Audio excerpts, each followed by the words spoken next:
Lately, I've been seriously and profoundly obsessed with this whole complex and intricate issue of freedom and justice and its profound implications. Any feeling that encourages you not to think is the work of the devil. Faith resides in such a place that no external pressure or intervention can ever affect it. That place, he says, is the heart. A person either believes or does not believe, and no one but the person themselves knows whether they believe or not. If we continue with this mindset, yes, we may remain Muslims, but our children will have problems. As for the future of our beloved grandchildren, I, speaking from a deeply personal perspective, cannot accurately predict what will ultimately become of them. Lately, I've become quite profoundly and deeply obsessed with this incredibly important and fundamental issue of freedom and justice for all individuals. My readings have been in that direction, and what I write and draw has also shifted that way. And for this symposium, I thought, why not try to do two things at once? Let's both recall that libertarian streak in tradition and also grasp the meaning and importance that justice and freedom hold for today's Muslim world. In a single sentence, where there are no freedoms, religion serves only to legitimize hypocrisy. The picture is that clear? I mean, unfortunately, this is a bitter truth. And the Islamic world, with its diverse cultures and profound history, truly has to face this pressing reality. From another perspective, talking about religion, especially in contexts where there is absolutely no justice, is also a kind of utterly pointless and ultimately futile endeavor. Justice and freedom are truly intertwined. And right now, this is the most serious problem in the Islamic world. And when we talk about freedom, I guess we first need to liberate Islam itself a little. At the moment, Islam is essentially held captive in the hands of Muslims. We are faced with such a painful reality. So what does that mean? It means that Islam is held captive in the hands of Muslims. If you don't know Islam, if you don't know its founding principles, if you don't realize that Islam exists for humanity, that it exists to liberate people, then while enslaving yourself, you also derive legitimacy for it from Islam. You know how Akif says, as you sink, you drag Islam down with you, you make Islam sink as well. That's exactly the direction we're heading in. In this context, the Islamic world has very serious problems. The Turkic world has its own specific problems. I've planned my talk to fit within the general framework of the symposium. I want to proceed by including the Turkic world a bit more in this discussion. In the previous presentations we listened to, for example, the common language of folk songs was mentioned. Indeed, one of the elements that can reveal the collective subconscious and bring the Turkic world to a common language is our folk songs. This is exactly the culture that Professor Mustafa pointed out. These folk songs are the accumulation of experience that has been distilled and brought to a certain point throughout the course of history. From another perspective, culture must be able to renew itself within its own flow. But if the relationship between religion and culture is not healthy, tradition takes the place of religion. And then religion loses its fundamental functions. Here's another problem for you. In fact, Professor Mustafa has already named this issue, the turning of jurisprudence into religion. This is currently the most serious problem in the Islamic world. What a beautiful term, what a wonderful concept those before us have created. They called it fiqh. It's a fantastic expression. It means understanding, comprehension. Fiqh is not about listening. It is the way religion is understood. But today, we have started to equate jurisprudence with religion itself. Behind all of these, there is a very painful truth that comes together and knots at a certain point. And that is this: the greatest blessing God has given to humans is the blessing of reason, and thinking using reason is the obligation of all obligations, even before prayer or fasting. Because the Islamic world has forgotten how to think, it cannot develop the ability for critical thinking. Within this framework, tradition turns into religion.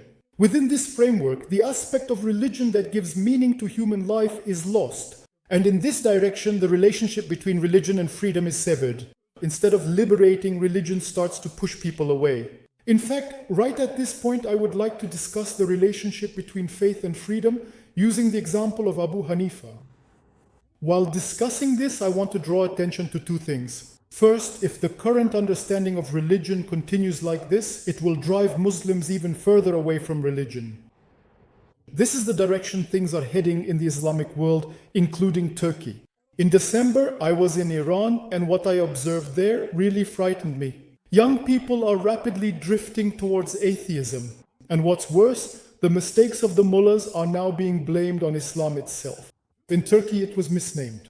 The debate was not actually about deism. There was a reactionary stance among young people against the reactionary way Islam was being practiced. That is actually what the debate should be called. Because we are afraid to confront our own reality, we also shut down that debate. These are serious problems. So, as we try to understand Islam anew, as we try to grasp once again the reality that Islam is a livable religion, as we seek to benefit from Islam's liberating aspect to ensure both the liberation of Islam and our own liberation, the very first step we will take must be reason. At this point, Maturidi's words truly deserve to be framed and hung on the wall of every home, every school. Of course, on the condition that they are understood. Imam Maturidi says, every feeling that discourages thinking is the work of the devil. Let us start from here, God willing. Every feeling that discourages thinking is the work of the devil.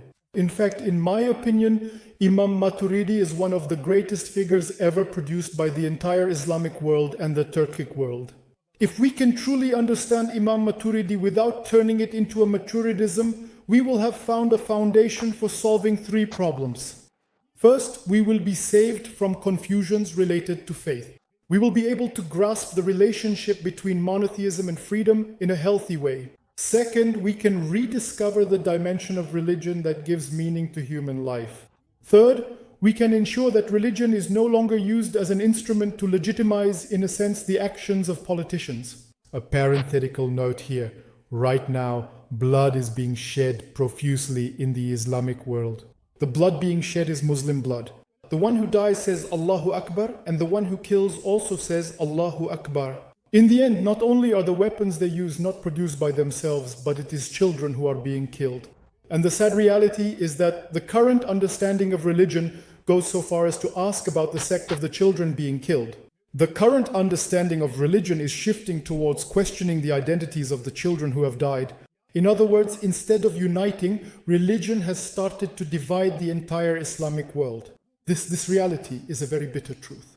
If you want the only proof of what I'm saying, look, dozens of children die every day in Yemen. Why are these children dying? Indeed, the Yemen region is currently plagued by cholera. On one side is Iran, on the other is Saudi Arabia. They even prevent health services from reaching there. Well, there you have it. So, what is the painful truth behind all this suffering in the Islamic world? A struggle for power? Is there anything else? Of course, if you focus your existence on consumption, if you perceive growth and development not through production but through consumption, what will be the result? You will fight to consume more.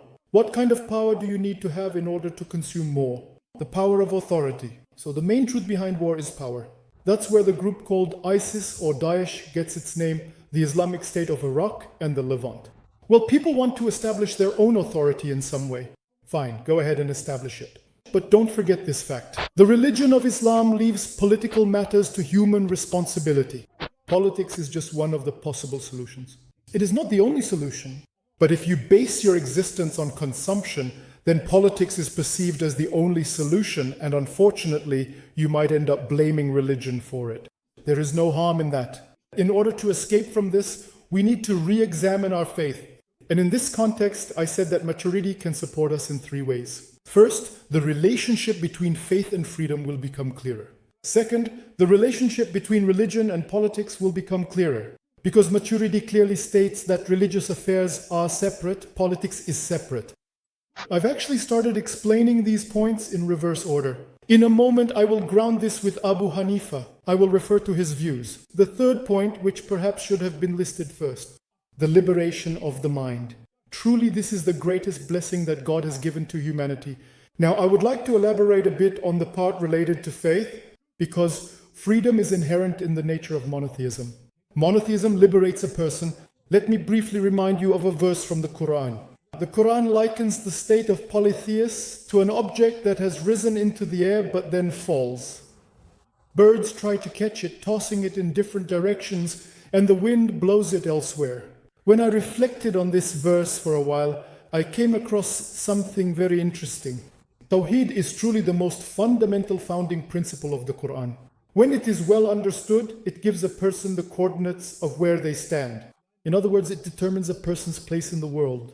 This is ontological freedom. It saves you from emptiness. What else? Tawheed saves you from deifying your fears and your loves. In other words, from turning what you fear and what you love into gods. What else? Tawheed gives you the ability to value everything as much as it deserves. In fact, all of these are forms of freedom. So within this framework, where does Tawheed take root? Imam Maturidi says the place of faith is the heart. Let me rephrase the sentence. Maturity says the place of faith is such a place that no external pressure or intervention can have any effect there. That place is the heart, he says. This is also the case in the general stance of the Quran in Maturidi thought. The heart is not just a device that pumps blood. Heart, mind, fuad, lub. All of these refer to different levels of understanding and comprehension. In other words, in Maturity's language, the place of faith is at its core the human intellect. When you look at it as a whole, the place where the intellect is most functional is called the heart. No intervention can occur here. Let's clarify this sentence a bit.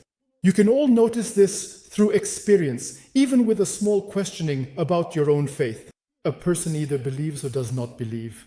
And no one but the person themselves knows whether they believe or not. You are faced with three categories. You believe, and you also say that you believe. This is the most consistent category. You believe, but out of fear or for other reasons, you do not express it. According to Maturity, since affirmation has occurred, you are a believer. You do not believe, but you appear as if you do. You are a hypocrite. The true nature of all three of these categories is known only and solely by the person themselves. So freedom is an issue directly related to the essence of faith. In other words, freedom is inherent in the nature of faith. Since the foundational essential element of faith is Tawheed, the relationship between Tawheed and freedom emerges at this point. In this context, I would like to draw attention to another point. How did Abu Hanifa understand what Maturidi later expressed? I approached the matter a bit from the opposite direction. The proper way would have been to start with Abu Hanifa and then move on to Maturidi. But here, I approached it from the opposite direction in order to emphasize a bit how Maturidi understood Abu Hanifa. Now, the most striking aspect of Abu Hanifa's understanding of faith becomes clear in a single sentence. Abu Hanifa's understanding of faith is based on reason, and it centers on the human being's free will. In this context, for example, our theologians haven't really dealt much with Abu Hanifa yet. There are a few basic approaches. First, the distinction between deeds and faith. If you want to find solutions to the fundamental problems of the Islamic world today, if you want to get rid of the scourge of declaring others infidels, you have to take this issue of the distinction between deeds and faith seriously. What is the essence of the distinction between deeds and faith? Abu Hanifa says deeds are separate, faith is separate. And Abu Hanifa also uses faith and Islam in the same sense. He says, a person may have faith, but if they do not perform the deeds, they become sinful. The sentence that belongs to him is this. He says, a person prays because they are a believer. They are not a believer because they pray. Therefore, performing actions similar to prayer, bowing, prostrating, doing the ruku does not prove that you are a believer. But if you are a believer, you will pray. This distinction between deeds and faith reaches an even further point here. And there he also says, even someone who commits a major sin does not leave Islam at the moment they commit the sin. At the most advanced stage, let us leave it to Allah. Let Allah do whatever He will. This is an extremely interesting point, and it is something we need very much today. So, where does this need come from? I called it the sacralization of jurisprudence. Even though this is Abu Hanifa's view, are there fatwas in our Hanafi tradition regarding those who do not perform prayer? There are. Mustafa Hocha, please correct me if I'm wrong. There are even fatwas that go further, such as imprisoning those who do not perform prayer. There are fatwas that call for keeping them imprisoned until they die. The Shafi'i and Ash'ari traditions are even stricter. For them, it is obligatory to execute someone who does not perform prayer, considering it an act of disbelief. In other words, unless you free yourself from the domination of jurisprudence, you cannot escape the mechanism of declaring others infidels. This is the conclusion that comes out of this. One of the most important points that Abu Hanifa would tell us today is this. Imam Maturidi takes this up. He takes this freedom-based approach even further. He truly develops it. Now, I want to quickly and efficiently make the necessary connections between these important points and then thoroughly wrap up the topic a bit. There is a second point that Abu Hanifa emphasizes, equality in faith. It's actually something extraordinary, you know? Again, today Maturidi develops this, but Abu Hanifa's students, Abu Yusuf and Imam Muhammad, ignore Abu Hanifa's words. But Maturidi picked up on it from there. Now, I'm going to make a significant statement about what Abu Hanifa truly meant by the concept of equality in faith.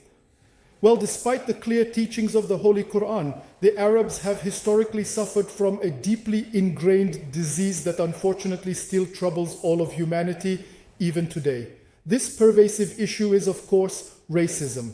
This deeply rooted problem is more specifically called tribal chauvinism. If Imam Azam had been Arab, he would be in a completely different place right now. If Imam Maturidi had been of Arab origin, not only the Arabs, but also the Western world would have elevated him to a very different status. I'm speaking very sincerely here, I'm saying this very clearly. But because Imam Azam was not Arab, he was always kept on the sidelines trying to hold on. And in this context, Imam Azam says, the faith of the prophets, the faith of the angels, and the faith of other believers are all equal to each other. Now, just take a look at the hierarchical dilemmas in the field of religion today. Look at the category of chosen people. Where does it come from? If we could just understand equality in faith, even a little, our ability to prevent the commercialization of religion would increase significantly. Because here, chosen categories are being highlighted from the perspective of faith. In my opinion, one of the most original aspects of Imam Azam is this issue of equality in faith. This is exactly where what we call libertarian faith emerges. Now let's summarize these points. What Imam Azam said, faith based on reason and freedom, the fact that deeds and faith are separate from each other, and at the same time, the issue of equality in faith. These three fundamental elements I just mentioned are exactly what faith, which is deeply rooted in freedom, is truly all about.